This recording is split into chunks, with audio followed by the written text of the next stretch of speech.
Hello guys, Vic here with PhoneArena, and today we have the Moto G8 and we're testing the video recording capabilities of this phone, recording and up to 4K video resolution. That's what we'll be using right now, 4K video resolution.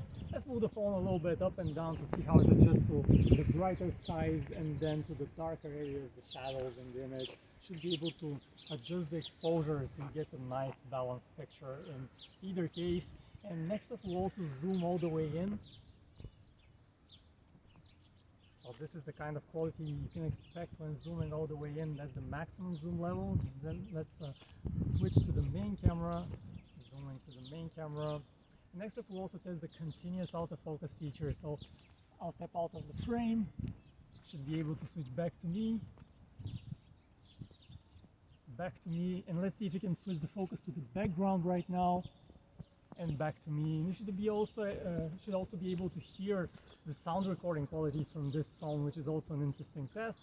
There are birds chirping around, so it's a very nice day.